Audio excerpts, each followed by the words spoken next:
We shouldn't talk about this may contain graphic descriptions and/or explicit content that may not be suitable for all listeners. Listener discretion is advised.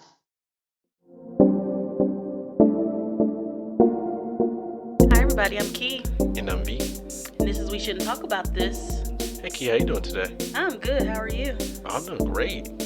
Since you're doing great, I remember a few weeks ago you were left of center on the outskirts. A couple weeks ago, I was left of center off of the strip, Yes. in the outskirts, and in the fringes, in the corner, out of the dip. Yes. And now you're doing great. Now I'm doing great. That's good. That's good. I'm happy to hear. Yeah, exactly. I've definitely rose from the ashes there, Yes, like a phoenix. like a phoenix for sure. I've been watching X-Men, the animated series on Disney Plus. Like from back in the day? From the '90s, yeah. Like it is so bad, but it's so good. Like it is so, like it's so funny. It's so funny because, you know, I don't know. It's just like a different standard back then. Like the voice acting and stuff. The guy who plays Professor X, like he has the best scream. Like and all he does is just scream most of the time. It's so good. I might have to check that out. It sounds entertaining. Yeah, and then like in season 3, like literally the latest X Men movie about Jean Grey, like it's like I think it's Rising Phoenix or something like that.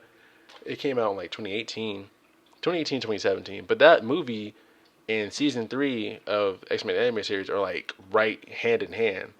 Like when I was watching it, I was like, oh snap! Like this is literally what was going on in the movie, except Jean was like younger in the movie. It's crazy. That is crazy. Well, it's good to see that they stuck to the storylines. Yeah. Because that's '90s Marvel right there. So it is good to see. So, what are we getting into today? So, I, you know, we like like people like celebrities. People like True. actors, singers. True. You know, but unfortunately, a lot of times with famous people, they're not internally happy. Yeah. Because different things going on in their life, and then just having doubts of people really liking them for them and not for their talents and what they have. And the scrutiny of the public. The scrutiny of the public, yeah, oh, definitely. Like, just people saying, oh, she can't sing or something like that. But it's like, how about you sing in front of the Super Bowl stadium? Like, Right. come on. That's just hard to do. It cannot be easy to do. And so, sometimes celebrities overdose on drugs, unfortunately. But other times, they just vanish. Whoa. I think that's pretty heavy right there. And when a celebrity vanishes, there's no trace of them. But when a celebrity dies and there's no immediate cause of how they died, and it's suspicious whether they were murdered or not, Right. it's even more interesting. Right. I think we should talk about that this week. I do like mysterious celebrity deaths. Yeah, Yeah. I think that would be a good one. Yeah. Because, like you said, a lot of celebrities that we know die from overdoses. And even then, it's still kind of mysterious because there's a lot of innuendo. Like, did they overdose on accident? Did they do it on purpose? Did someone overdose them and make it look like it was an unintentional overdose? Like, even something that seems clear cut could still be mysterious, especially when it comes to celebrities. Yeah, it could just be a hit, and a successful hit when the news outlets say that now Speedy Gonzalez has died from an overdose. Speedy. And no wonder he ran so fast. Yeah, he was jacked up on stuff. He was hitting that powder too much. Hitting that nose candy. Do you want to take it this week to go first? Yeah, sure I will. Let's do that. All right. All right, so gather round, children. It's time for Tell a Crime. We are going to take it back to 1942, October 22nd in Baytown, Texas, to talk about Bobby Fuller. I have no idea who that is. Oh, you'll know when I get to the song name. Okay. Bobby Fuller was the middle of 3 boys. Fuller moved as a small child to Salt Lake City, Utah, where he remained until he was about 14 years old. Salt Lake? And then his family moved to El Paso, Texas. Oh. It was the same year that Elvis became popular and Bobby Fuller became mesmerized by the new rock and roll star. And those hips. That's right. No, thank you very much. That was not a good impression. Fuller soon adopted the style of fellow Texan Buddy Holly. I was about to say Bully Huddy. Fuller soon adopted the style of fellow Texan Buddy Holly, fronting a four-man combo and often using original material. Fuller moved to Los Angeles in 1964 at the ripe age of 22 with his band, the Bobby Fuller Four, and was signed to Mustang Records. Mustang Records. By this time, the group consisted of Fuller, his brother Randy, who was a vocalist / guitar and bassist, Jim Reese on the other guitar, and Dwayne Correcro on drums. And this lineup was the group that recorded I Fought the Law. And the law won. Yeah. I went to places and I had none. I fought the law and the law won. Man. All right. Okay, then. Yeah. So, at the time when the British invasion and folk rock were dominant genres in rock, Fuller stuck to Buddy Holly's style of classic rock and roll with Tex-Mex flourishes. His recordings, both covers and originals, also revealed the influences of Eddie Cochran, the Beatles, Elvis Presley, Little Richie, and the Everett Brothers, as well as surf guitar. His first top 40 hit was Let Her Dance. His second hit, I Fought the Law, peaked at number 9 on Billboard Hot 100, March 12th to 19th week in 1966, and the song was originally recorded and written by Sonny Curtis, who became a member of Buddy Holly's former group, the Crickets, after Buddy Holly passed away. The group's third top 40 single was a cover of Holly's Love Made a Fool of You. So, within months of the popularity of I Fought the Law becoming a top 10 hit, Fuller was found dead in a car parked outside his Hollywood apartment. Wow. Yeah. The LA Deputy Medical Examiner, Jerry Nelson, performed the autopsy. According to Dean Kuipers, the report states that Bobby's face, chest, and side were covered in petechia hemorrhages, probably caused by gasoline vapors in the summer heat. He found no bruises, no broken bones, no cuts, no evidence of a beating. Kuipers further explains that boxes for accident and suicide were checked, but next to the boxes were question marks. Despite the official cause of death, some commenters believe Fuller was murdered. Right, because usually, well, I don't know, I guess, okay, so, you know how I am a burgeoning FBI agent. Mm-hmm. Yes. So, petechia usually occurs during strangulation. Because it's like the pressure from the circulation of blood being cut off causes the blood, like the tiny blood vessels to burst, which causes like the little like dots. But if he was in the car and somehow suffocated, because they said gasoline vapors. I mean, monoxide only happens like in closed-in spaces, and if he was found outside in the parking lot, it's kind of tough for that to happen. Unless he had like a hose from the tailpipe into the window or something weird like that, but there's no record of anything like that. Huh. Okay. So, next we go to Eric Green, a relative of Sam Cooke, has cited similarities in the deaths of Sam Cooke and Bobby Fuller. Bobby Fuller bandmate Jim Reese, the one that was on the other guitar, suspected that Charles Manson played a role in Bobby's death, but never provided credible evidence. Charles Manson could not possibly have been involved because he was in prison from 1961 to 1967. A sensationalist crime website has speculated that the Los Angeles Police Department may have been involved because of Bobby's connection to a mafia-related woman. Hmm. Yeah, it's kind of jumping from place to place right now. It is. These theories are all over the place. Bobby was buried at Forest Lawn Memorial Park in the Hollywood Hills of LA. His death was profiled in the segment of Unsolved Mysteries. So, another, I guess not really a podcast, I guess more of like a talk show, um, called All Things Considered did a special on this where they kind of like tried to dive in to see if anything was like missed in Mm-hmm. all the cold case files and everything. Sometime after the Unsolved Murder segment, the case of Bobby's death was officially changed from suicide to accident.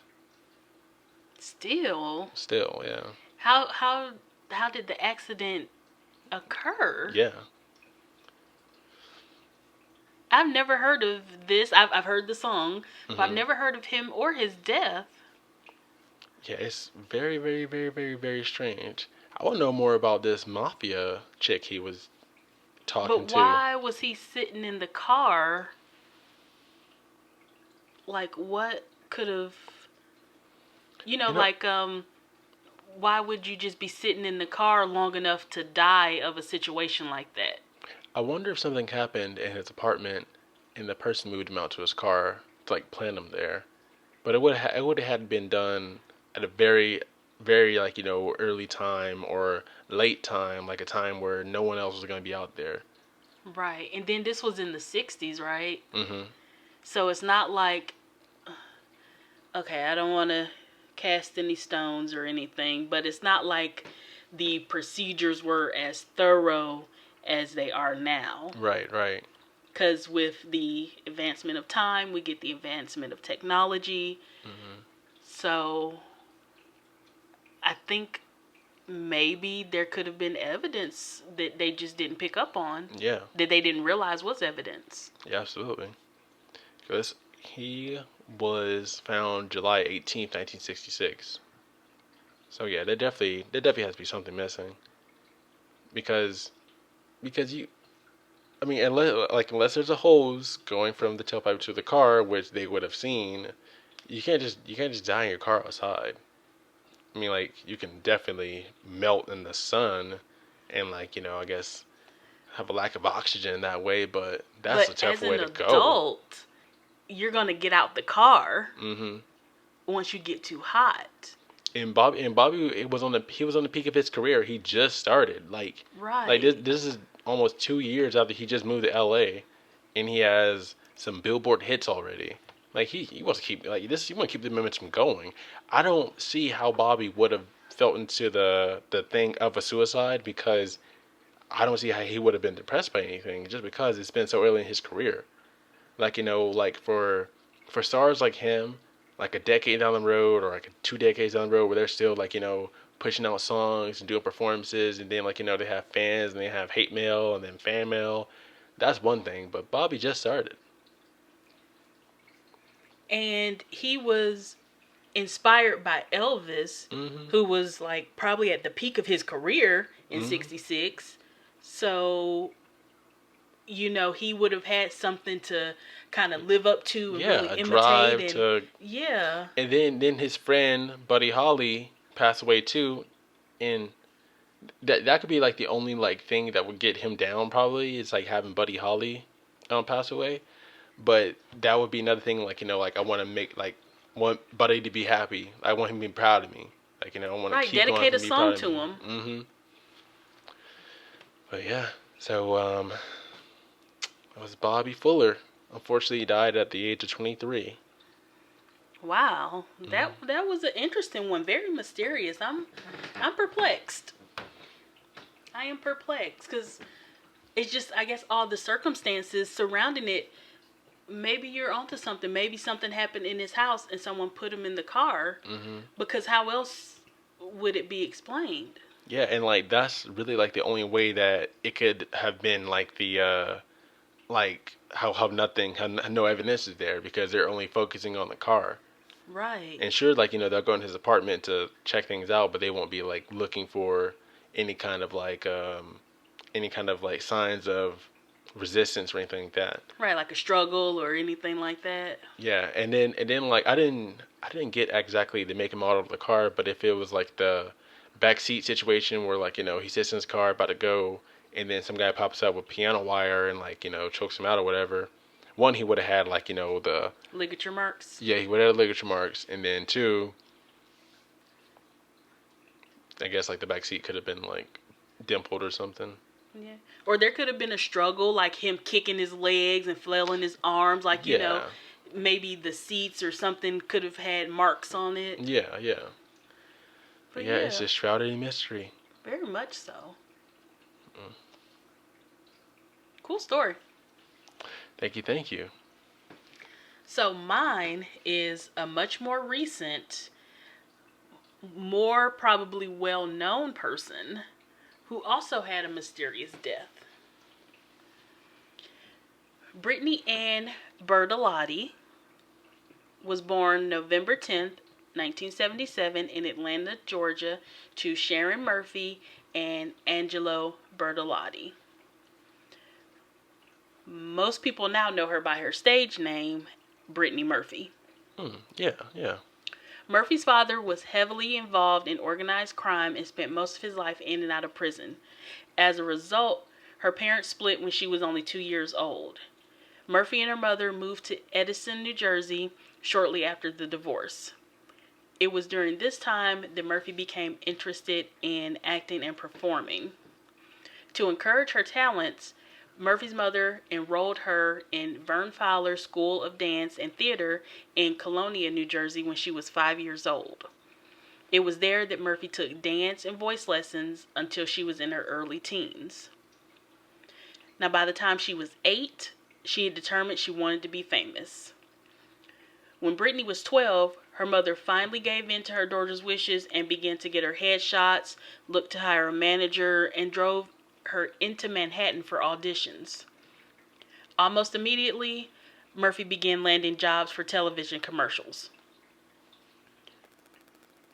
From there, she began making brief appearances on sitcoms such as Murphy Brown and Boy Meets World. In 1991, when Brittany was 14, Sharon decided to move to Los Angeles to further Brittany's acting career. Now, Brittany had an unusually close relationship with her mother. That's how it's been described. Sharon once said that they grew up together. They referred to each other as soulmates. Now, Brittany got her big break that same year as a regular on a TV sitcom called Drexel's Class, which I'm not familiar with. Neither am I. When she wasn't working on set, Brittany attended John Burroughs High School in Burbank, California. In 1995, Murphy got her real big break as Ty Frazier in the film Clueless, starring opposite Alicia Silverstone, which is one of my favorite movies. Is it? Yes. You're a virgin who can't drive. That's what she told her share. So, Clueless was a box office hit, grossing more than $11 million its first weekend. After the success of Clueless, Brittany landed supporting roles in some independent films such as Freeway in 1996 and Bongwater in 1998. Then she made her Broadway debut as Catherine in a production of Arthur Miller's A View from the Bridge in 1997, which is very admirable. Like, not everybody can make it on Broadway. Yeah. Wow. Like, lots of celebrities, especially actors, strive to be in a Broadway play to say that they've done Broadway. And she did this in 1997. Murphy also went to star in major motion pictures such as Girl Interrupted in 1999 with Winona Ryder and Angelina Jolie, 8 Mile in 2002 with rapper Eminem, Sin City in 2005 with the star-studded cast that included Bruce Willis, Mickey Rourke, and Jessica Alba. Additionally, and my personal number one favorite, Brittany voiced the role of Luann on the animated show King of the Hill from 1997 to 2009. What? Uncle Hank and Peggy. That's Brittany Murphy. Yes, that's Brittany Murphy. Wow. I didn't even know that. Uncle Hank. In 2006, Murphy landed another voice role as Gloria in the computer animated musical comedy Happy Feet. Have you seen that? Yes, Happy Feet. Yeah, so she's singing as Gloria. That's crazy. So I've never seen Happy Feet. No? No. Wow. Like, I'm not big into animated movies like that. But yeah, she is Gloria's voice and her singing voice. Because a lot of times, the person who talks is not the person who sings. Yeah. So, now this is just a small snippet of her work. She has upwards of 47 TV, film, and voice credits to her career. And Brittany's career also included work as a singer. She once said, "My singing voice isn't like my speaking voice. I've just always kept it a secret and never taken credit because I wanted to learn how to work behind the microphone in a recording studio. And some of the singers don't even know it was me recording on their albums." Whoa. She was in a band called Blessed Soul with fellow actor Eric Balfour in the early 1990s. And in June 2006, Murphy and Paul Oakenfold released the single Faster Kill Pussycat from the album A Lively Mind. The song became a club hit and hit number 1 on Billboard's Hot Dance Club Party Play chart. It also hit number 7 in Oakenfold's native UK in June 2006. Now, like, I looked it up and watched the video, and she had kind of like a deep, raspy singing voice, and I definitely wouldn't have known it was her if I hadn't have looked it up. So, again, that's Faster Kill Pussycat. You guys look it up. And it's actually kind of it's kind of a bop. I'll give it that. I see how it made the charts. Now, in the early 2000s, Murphy lost a large amount of weight. It was so drastic and dramatic that it led to rumors of a cocaine addiction, eating disorders, and or plastic surgery. Brittany vigorously denied the rumors. She said she took ballet and it did wonders for her body. She also claimed that she was the same size as she was in Clueless and, quote, "It's just the weight in your face changes as you grow and get older." She said, "This is my body and I'm proud of it. I'm healthy." However, when she starred in Clueless as Ty, she was cast to look refreshingly like someone who didn't fit the Hollywood mold. But even with that being said, she wasn't overweight. She was like barely even average size. But in contrast to Alicia Silverstone and the girl who played Dion, she was like, quote unquote, heavier. But she really was like not like, at all. Hollywood standards. Right. But as with most women in Hollywood, as her career took off, her weight plummeted while her chest appeared to get bigger. She dyed her hair blonde, capped her teeth, and appeared to have plastic surgery, although she repeatedly denied having been under the knife. Now, the Clueless director, Amy Heckerling, stated in an interview with the blogger that, quote, "Maybe she felt like she was not the, like, skinny, pretty girl, And then the next few movies, she was, thinner, blonde, at MTV Movie Awards and all sorts of things like that. And going out with Eminem and Ashton Kutcher and, suddenly got more into that whole glamorous scene. I think she felt the pressure to become a different sort of commodity to survive in show business. And I think it was awful." So that's what the director said. Around late 2002, Murphy began dating Ashton Kutcher, her co-star in Just Married, which I have seen that movie. I've seen a lot of her movies. She is one of my favorite actresses, to be honest. When I looked up a picture of her, I definitely was like, oh yeah, I remember seeing this lady, especially in 8 Mile. I definitely remember her. Yeah, so she was in a lot of stuff. Now, that relationship ended, and she got engaged to talent manager Jeff Quantinez. That relationship was also short-lived, and by December 2005, Murphy became engaged to Joe Macalusco, a production assistant she met while working on the film Little Black Book. In August 2006, they ended their engagement, and in May 2007, Murphy married British screenwriter Simon Monjack in a private Jewish ceremony in Los Angeles. Seems like she was just kind of looking for love. Mm-hmm. Now, for the last 3.5 years of her life, Murphy, her mother Sharon, and Monjack lived together in the same house. Now, Brittany saw the stocky Englishman with the sexy accent and deep voice as he portrayed himself, a wealthy, educated, cultured filmmaker. Simon went to film school at NYU and found some success as a photographer and music video director, but faltered in his debut as a filmmaker, 2 Days, 9 Lives, financed by his family.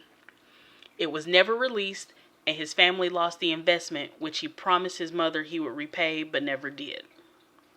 That's shady.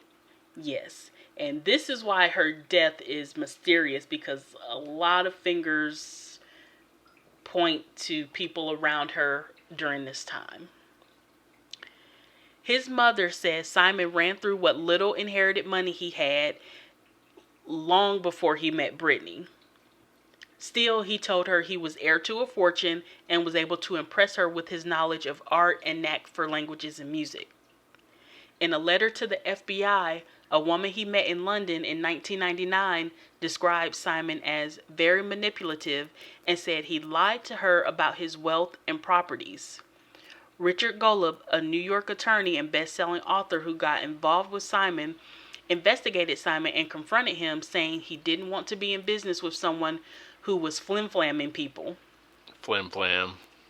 Sir, you are a flim-flammer, and I will not be caught up in your skullduggery. Oh my gosh, what was the thing from the art case that you said that he was a menace? Yeah. Oh my gosh. Simon may have qualified as a menace as well. Not a menace. Several times, Brittany was confronted with evidence of Simon's checkered past, but refused to believe it or chose to ignore it.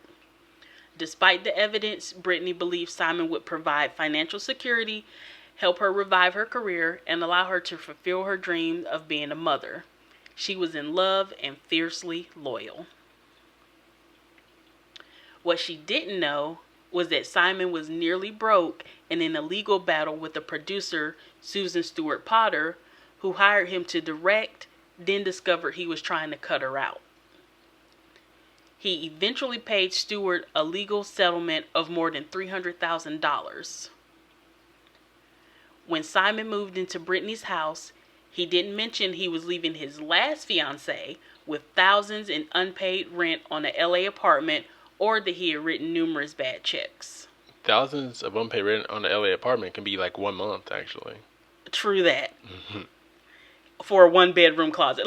Yeah. Literally, you open the door and that's the end. It's alright, you got 10 square feet.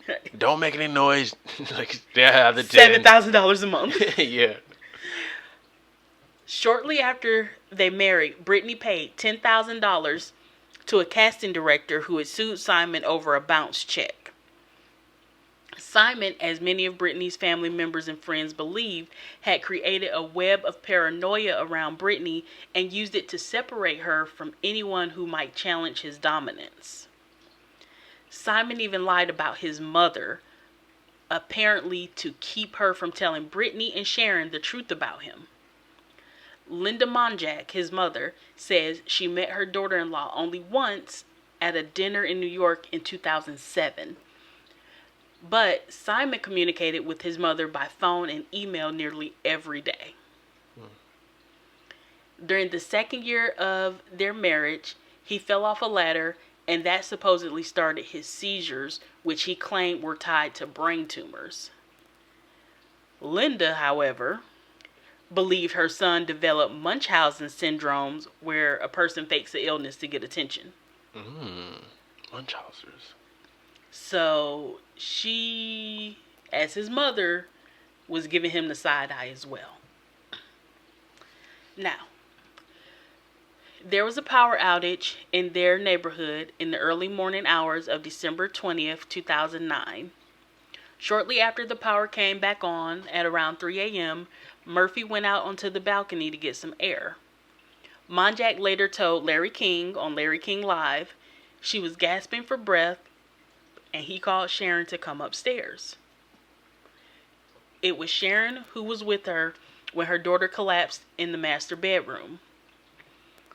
Around 7:30 a.m., now like 4 hours later, Brittany told Sharon, "Mommy, I don't feel well." Murphy had been suffering from flu-like symptoms and had developed laryngitis and had seen a doctor, but otherwise seemed okay. When she collapsed at 8 a.m., Sharon screamed for Simon, and he at first tried to revive her with cold water in the shower while Sharon called 911. Paramedics attempted CPR and then rushed Murphy to LA's Cedars-Sinai Medical Center, where she was pronounced dead at 10:04 a.m. An autopsy was performed, but the cause of death was deferred, as tends to be the case pending the results of toxicology tests.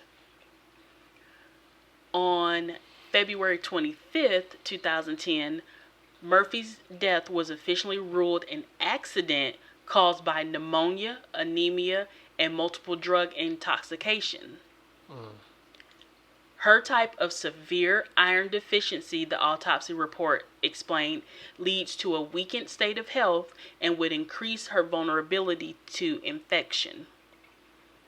Now, the substances found in her body included acetaminophen and hydrocodone, both found in the painkiller Vicodin,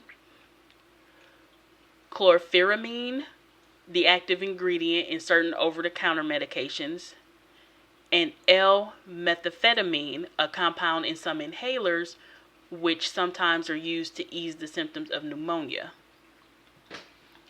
The possible adverse psychological effects of elevated levels of these medications cannot be discounted, especially in her weakened state.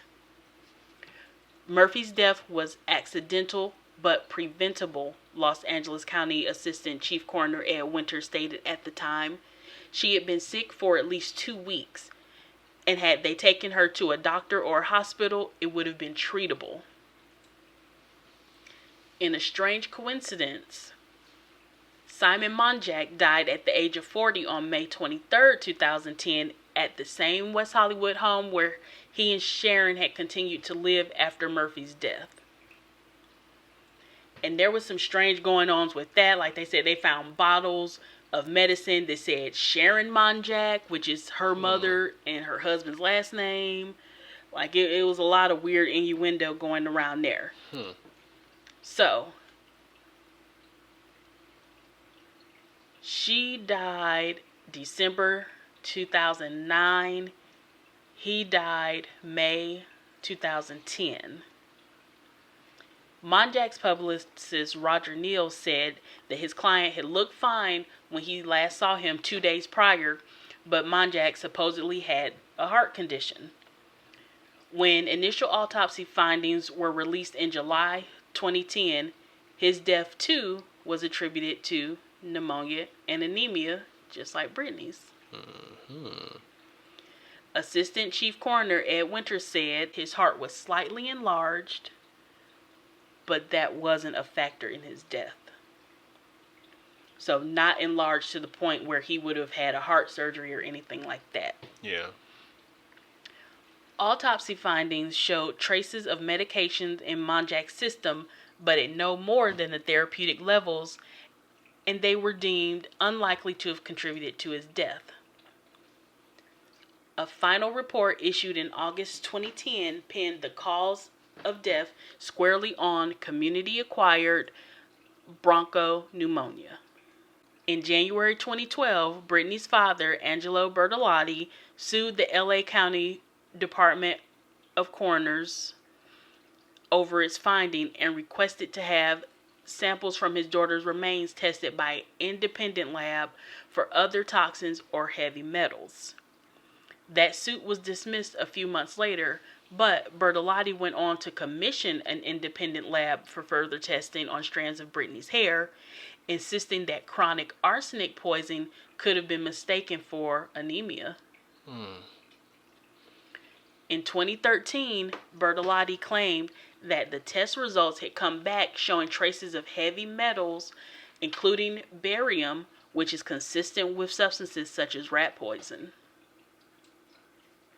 The independent report obtained by CNN stated, if we were to eliminate the possibility of a simultaneous accidental heavy metals exposure to the sample donor, then the only logical explanation would be an exposure to these metals or toxins administered by a third-party perpetrator with likely criminal intent.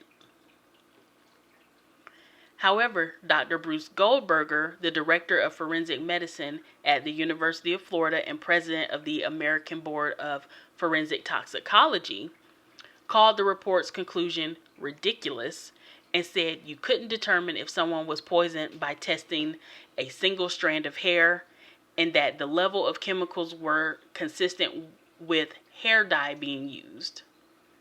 And as we know, with Britney being an actor, she regularly changed her hair color. Yeah. There was also speculations of toxic mold being in the house, because how else would a husband and wife die of the exact same thing months apart? You think it could have something to do with asbestos and mesothelioma? They didn't live there that long. Oh. However, her mother, Sharon, never got sick, and she lived there the entire time, too. Yeah, she'll be older with a weaker immune system, so... Possibly. Mm-hmm. So if there was mold, she would have also been exposed. Yeah. There's also been accusations that Sharon killed them both. Really? Really. But they have never changed. They've never investigated any further, even with the independent lab results that her father got. And Sharon sold the house in July 2011 for $2.7 million. And in April 2014, Murphy's final movie, the supernatural thriller Something Wicked, was finally released. Oh. Wow. And that's my case. That's so strange. Yeah.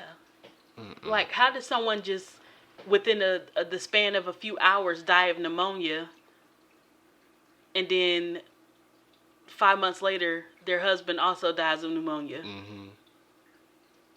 No, That's why I picked this case, because it was so weird. Yeah.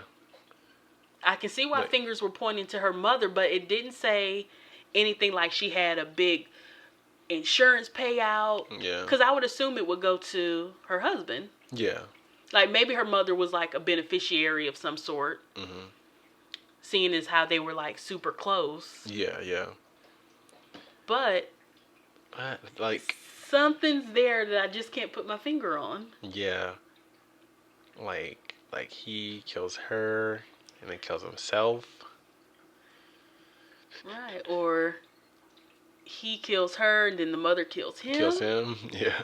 It's weird. It's weird that, two people would die of the same thing that far apart. Yeah. Like, and then suddenly, it's not like either of them was like in the hospital for days or weeks, struggling with pneumonia. No. It's like boom. Boom, yeah. Boom done. So that was pretty mysterious, and It is. Like, I feel like something's there, but I don't know. But either way, very untimely. Very untimely. She was such an actress. I enjoyed so many of her projects. I still can't believe that was her in King of the Hill. That's yes, crazy. I love King of the Hill. That's like one of my favorite cartoons. Man. it's really unfortunate, these two celebrity cases, because these two were instances of beloved, beloved celebrities, and very, very strange conditions to which they met. And of course, you can chalk them both up to suicides, but there's just so many but why though? Like why would that happen? Like Britney had a movie that Britney was featured in a movie that was coming out soon. Yeah, and her death was so, the doctor said because she was sick and not getting treated for it, like she was kind of self-medicating with like Vicodin and cough syrup and stuff like that, that her immune system was so weak that it just kind of took her out. But and that's why a lot of her family and friends said they blamed her husband, because they kept saying he was making her paranoid. She didn't want to go out. She didn't want to go see a doctor.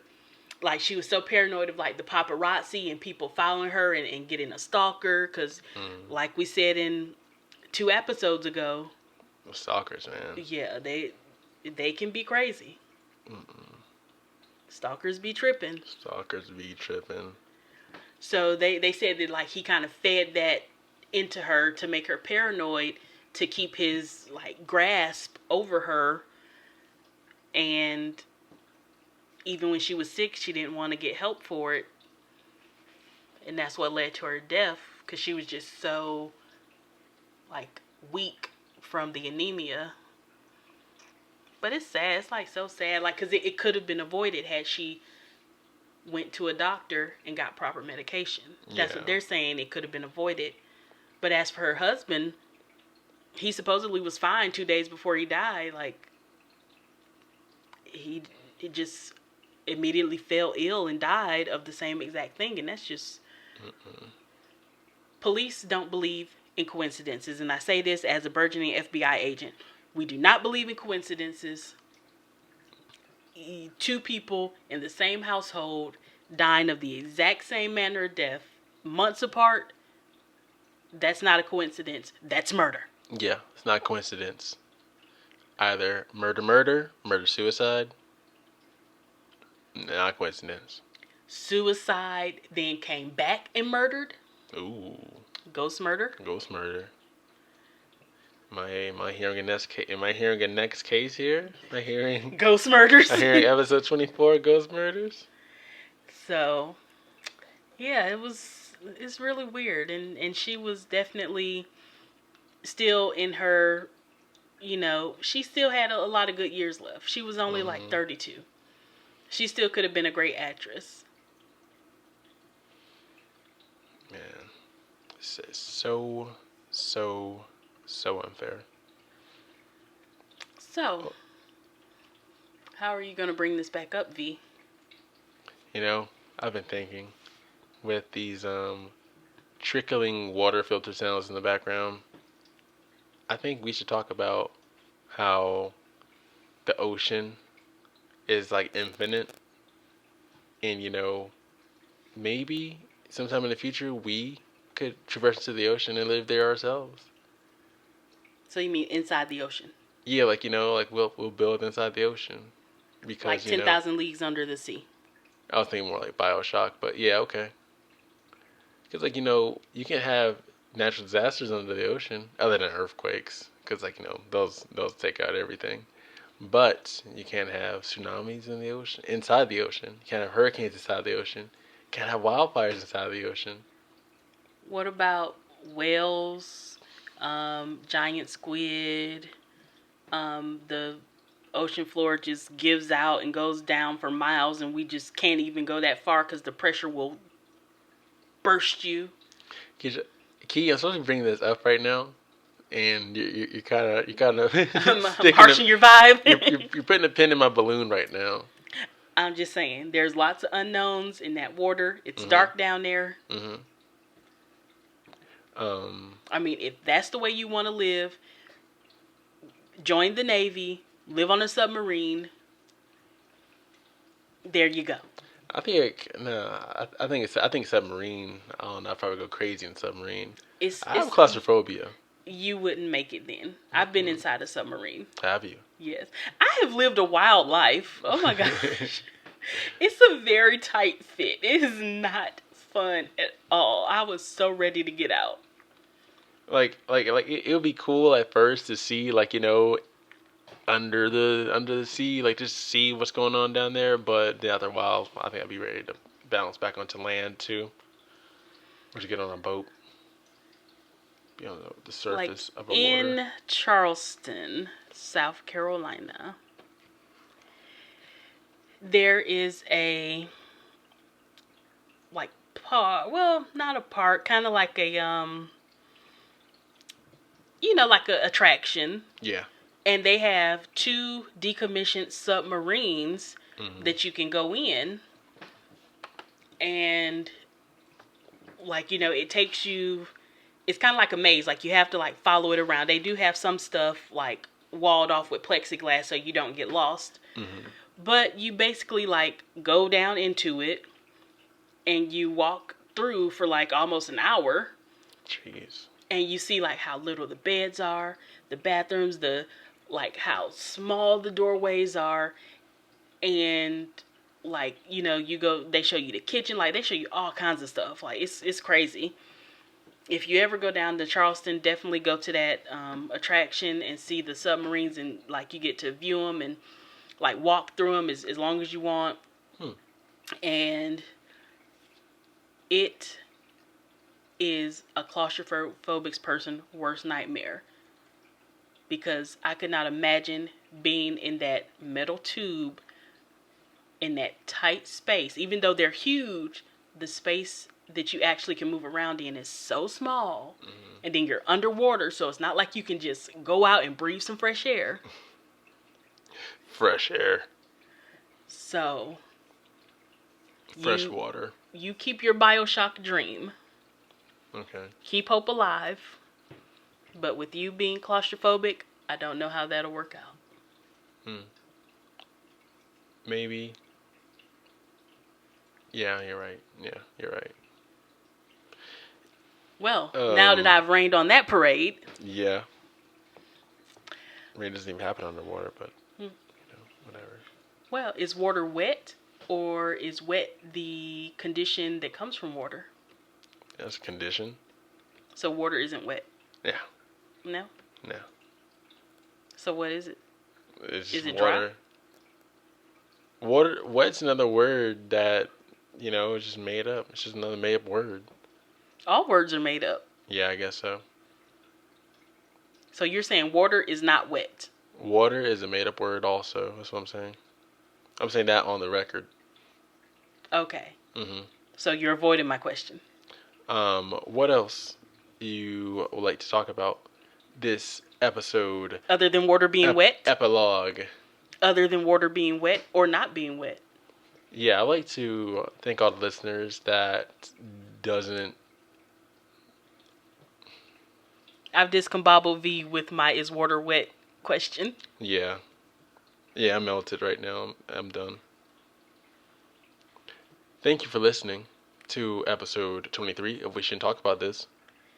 Yes, thank you so much to all our listeners everywhere around the world. Australia, we see you. We know you're listening. I'm so excited. Again, send me a marriage proposal and a plane ticket. I'm there. We shouldn't talk about this at gmail.com. We shouldn't talk about this podcast Facebook group. WStat_pod on Twitter and Instagram. And download good pods and follow V Volts at Voltsner, the half of We Should Talk About This. And also check out our YouTube page or recommend us to your friends. The best thing we could ever get from any of our listeners is a 5-star review on iTunes or Good Pods or any of the other apps that lets you give us a rating. If you like us, please recommend us. Word of mouth is tremendous for our growth. Hopefully we'll be able to go to Crime Con and meet people. But we have to grow. We have to grow. And we need you in order to do that. Yes, we're all in this together. We are. So tell a friend to tell a friend. Even tell the people that you hate to listen to us. That's right. Just get it around. You'll find someone that doesn't want to listen, but guess what? You're going to convince them because you know that Key and B give you the goodness. We do. And one way to do that is to borrow their phone, go to their YouTube app, subscribe to our page, but don't tell them. Then we'll just start popping up in their subscriptions. On Tuesdays. Yeah, and it'll be like, huh, what was this? When did I subscribe to this? Let me listen. Yeah, let's see what this is about. Yeah. So, with that being said, I'm Key. And I'm V. And this has been We Shouldn't Talk About This. Thanks for listening. Bye.